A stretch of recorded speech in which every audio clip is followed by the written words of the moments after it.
मृत्यु मानव जीवन की एकमात्र ऐसी सच्चाई है जिसे ना तो झुठलाया जा सकता है और ना ही इसे टाला जा सकता है। शायद यही कारण है कि हमारे पृथ्वी लोक को मृत्यु लोक भी कहा जाता है। कहते हैं मृत्यु के समय कायर से कायर व्यक्ति भी निडर हो जाता है और अधर्मी व्यक्ति भी धर्म की बातें करने लगता है। ऐसा कहा जाता है कि मृत्यु से पहले बेईमान इंसान भी ईमानदारी की राह सुझाने लगता है। ठीक कुछ ऐसा ही दुर्योधन के साथ भी हुआ।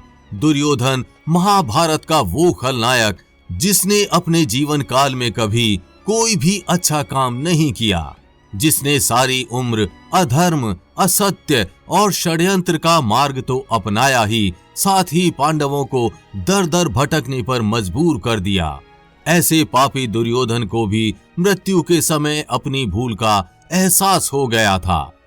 अपनी मृत्यु को निकट देख दुर्योधन को भी सत्य का एहसास हो गया था, जिसके बाद दुर्योधन ने श्री कृष्ण से कुछ ऐसा कहा जिसे सुनकर आप भी चौंक जाएंगे। तो वीडियो को अंत तक देखिएगा, लेकिन वीडियो शुरू करने से पहले जय श्री कृष्ण कमेंट करना बिल्कुल भी मत भूलिएगा। दोस्तों, कुरुक्षेत्र की रणभूमि में दुर्योधन ने मरने से पहले अधमरी हालत में भगवान श्री कृष्ण की ओर से 3 उंगलियां दिखाकर इशारा किया था। भगवान श्री कृष्ण अधमरे दुर्योधन के इस इशारे का इसका मतलब पूछा। इस पर दुर्योधन ने जवाब देते हुए कहा कि उसने कुरुक्षेत्र में सिर्फ 3 गलतियां की थी, जिसके कारण वो ये युद्ध हार गया, और अगर उसने ये 3 गलतियां ना की होती तो महाभारत का युद्ध जीतने से उसे कोई ना रोक पाता। क्या थी वो 3 गलतियां जिसे दुर्योधन ने अपनी अधमरी हालत में श्री कृष्ण के सामने स्वीकारा था? और दुर्योधन की ये बात सुनकर श्री कृष्ण ने उसे क्या जवाब दिया, हम बताने जा रहे हैं। कुरुक्षेत्र के मैदान में अधमरी हालत में पड़े दुर्योधन ने भगवान श्री कृष्ण को अपनी पहली गलती बताते हुए कहा कि महाभारत के युद्ध में उसने भगवान श्री कृष्ण को ना चुनकर उनकी नारायणी सेना को चुना, जबकि स्वयं भगवान श्री कृष्ण ने दुर्योधन को चुनाव का मौका दिया था। अगर दुर्योधन ने श्री कृष्ण को चुना होता तो उसकी जीत सुनिश्चित हो जाती, मगर उसने नारायण को ना चुनते हुए उनकी नारायणी सेना को चुना। दोस्तों, ये तो रही दुर्योधन की सबसे पहली गलती। इसी के साथ बढ़ते हैं दुर्योधन की दूसरी गलती की ओर, जो उसने भगवान श्री कृष्ण को बताया। दुर्योधन की दूसरी गलती ये थी कि वो अपनी माता गांधारी के बार बार कहने के बावजूद भी बिना कपड़ों के उनके सामने नहीं जा सका। आपको बता दें कि माता गांधारी को महादेव की तपस्या के बाद ये वरदान मिला था कि वो जिस किसी को भी अपने नेत्रों की पट्टी हटाकर नग्न अवस्था में देख लेंगी, उसका शरीर वज्र की तरह मजबूत हो जाएगा। युद्ध से पहले गांधारी ने दुर्योधन को नग्न अवस्था में अपने सामने बुलाया था ताकि वो दुर्योधन के शरीर को वज्र की तरह शक्तिशाली बना सके। भगवान श्री कृष्ण को माता गांधारी के इस वरदान के बारे में पता चल गया।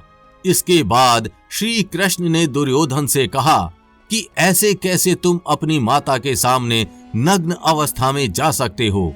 ऐसा करना तुम्हें बिल्कुल भी शोभा नहीं देता। दुर्योधन को भगवान श्री कृष्ण की ये बात ठीक लगी। इसके बाद ही दुर्योधन अपने शरीर पर केले के पत्ते लपेटकर अर्धनग्न अवस्था में माता गांधारी के सामने चला गया। यही वजह थी कि माता गांधारी दुर्योधन के पूरे शरीर को नहीं देख सकी, जिससे केले के पत्ते से ढका दुर्योधन का निचला भाग वज्र जैसा शक्तिशाली नहीं हो सका। आखिरकार कुरुक्षेत्र के युद्ध में भीम ने दुर्योधन के शरीर के उसी हिस्से पर वार करके उसे अधमरा कर दिया जिस हिस्से को उसने केले के पत्ते से ढका हुआ था और जिससे माता गांधारी की दृष्टि उस जगह पर नहीं पड़ सकी थी। दोस्तों, पूरी महाभारत ऐसे ही रहस्यमयी किस्सों से भरी है। दुर्योधन ने अपनी तीसरी गलती कबूलते हुए भगवान श्री कृष्ण को बताया कि वो युद्ध में सबसे आखिर में लड़ने गया। अगर वो पहले ही चला जाता तो रणभूमि में कई बातों को समझ पाता और शायद उसके मित्रों और भाइयों की जान बच जाती। इस पर भगवान श्री कृष्ण ने दुर्योधन को कहा कि तुम्हारा लालच और तुम्हारे अहंकार की वजह से तुम्हें युद्ध में हार का सामना करना पड़ा है। आपको बता दें कि हस्तिनापुर की राजसभा में जब भगवान श्री कृष्ण सुलह समझौते के लिए प्रस्ताव रखा तो दुर्योधन ने कृष्ण का अपमान कर दिया। पांडवों के लिए सिर्फ 5 गांव की मांग को दुर्योधन ने नहीं माना और वो बार बार लगातार भगवान श्री कृष्ण की बेइज्जती करता रहा। दुर्योधन अपने घमंड में इतना चूर था कि उसने श्री कृष्ण को जंजीर में बांधने की धमकी दे दी, जिनके अंदर करोड़ों ब्रह्मांड, करोड़ों सूर्य, करोड़ों ब्रह्मा, विष्णु और शिव समाये हुए थे। लाख समझाने पर भी दुर्योधन जब नहीं माना तो भगवान ने उसे चेतावनी दे डाली कि महाभारत में कौरवों का नाश होगा और इस युद्ध की वजह केवल एक अकेला दुर्योधन और उसकी लालच होगी। कुरुक्षेत्र के मैदान में अधमरे हालत में पड़े दुर्योधन को कृष्ण की बात ना मानने पर पछतावा हो रहा था। महाभारत की कहानी से पता चलता है कि दुर्योधन अधर्मी, जिद्दी होने के साथ साथ मूर्ख भी था। वो गांधारी और धृतराष्ट्र का पुत्र एवं कर्ण का मित्र था, लेकिन वो अधिकतर बातें अपने मामा शकुनी की ही मानता था। शकुनी मामा की चापलूसी के किस्से इतने मशहूर हुए कि आज भी लोग अपनी आम भाषा में इसकी मिसालें दे दिया करते हैं। तो कुछ इस तरह से दुर्योधन की जिद, अहंकार और लालच ने लोगों को युद्ध की आग में झोंक डाला। इसलिए दुर्योधन को महाभारत का खलनायक कहा जाता है और उसकी हार की सबसे बड़ी वजह भी यही रही। अपनी मृत्यु को निकट देखकर दुर्योधन को अपनी सभी गलतियों का एहसास हुआ, जिसे उसने श्री कृष्ण को इशारों में बताया। मरने से पहले इंसान को हर अच्छी और बुरी बातों का और अपनी गलतियों का एहसास होता है।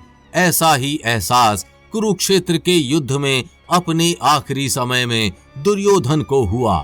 तो ये थी महाभारत के युद्ध के अधमरे पड़े दुर्योधन की 3 उंगलियों पर रखी उसकी 3 गलतियों की कहानी, जिसे उसने श्री कृष्ण को बताया। अगर दुर्योधन ने ये 3 गलतियां ना की होती तो क्या आज महाभारत की कहानी कुछ और होती? क्या है आपकी राय? कमेंट करके जरूर बताइए।